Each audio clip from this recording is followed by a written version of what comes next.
Acts 18. Paul meets Priscilla and Aquila in Corinth. Then Paul left Athens and went to Corinth. There he became acquainted with a Jew named Achaia, born in Pontus, who had recently arrived from Italy with his wife Priscilla. They had left Italy when Claudius Caesar deported all Jews from Rome. Paul lived and worked with them, for they were tent makers, just as he was. Each Sabbath found Paul at the synagogue, trying to convince the Jews and Greeks alike. And after Silas and Timothy came down from Macedonia, Paul spent all his time preaching the word. He testified to the Jews that Jesus was the Messiah. But when they opposed and insulted him, Paul shook the dust from his clothes and said, "Your blood is upon your own heads. I am innocent. From now on, I will go preach to the Gentiles." Then he left and went to the home of Titius Justus, a Gentile who worshipped God and lived next door to the synagogue. Crispus, the leader of the synagogue, and everyone in his household believed in the Lord.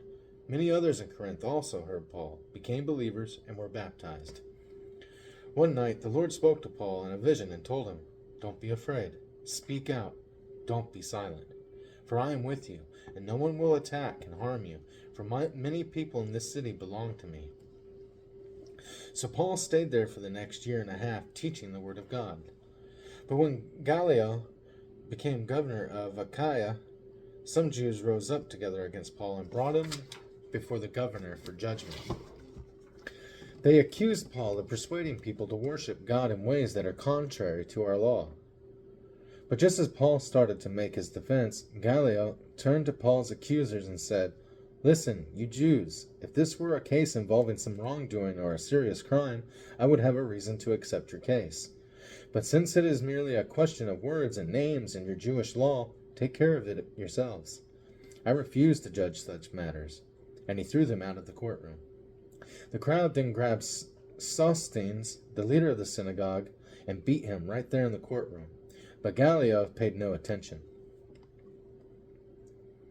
Paul returns to Antioch of Syria. Paul stayed in Corinth for some time after that, then said goodbye to the brothers and sisters, and went to nearby Cenchrea. There he shaved his head according to Jewish custom, marking the end of a vow. Then he set sail for Syria, taking Priscilla and Aquila with them. They stopped first at the port of Ephesus, where Paul left the others behind. While he was there, he went to the synagogue to reason with the Jews. They asked him to stay longer, but he declined. As he left, however, he said, "I will come back later, God willing." Then he set sail from Ephesus. The next stop was at the port of Caesarea. From there he went up and visited the church at Jerusalem and then went back to Antioch.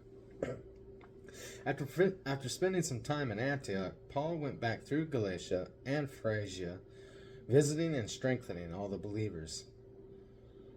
Apollos instructed at Ephesus. Meanwhile, a Jew named Apollos, an eloquent speaker who knew the scriptures well, had arrived in Ephesus from Alexandria in Egypt. He had been taught the way of the Lord, and he taught others about Jesus with an enthusiastic spirit and with accuracy. However, he knew only about John's baptism. When Priscilla and Aquila heard him preaching boldly in the synagogue, they took him aside and explained the way of God even more accurately. Apollos had been thinking about going to Achaia, and the brothers and sisters in Ephesus encouraged him to go. They wrote to the believers in Achaia, asking them to welcome him. When he arrived there, he proved to be of great benefit to those who, by God's grace, had believed. He refuted the Jews with powerful arguments in public debate. Using the scriptures, he explained to them that Jesus was the Messiah,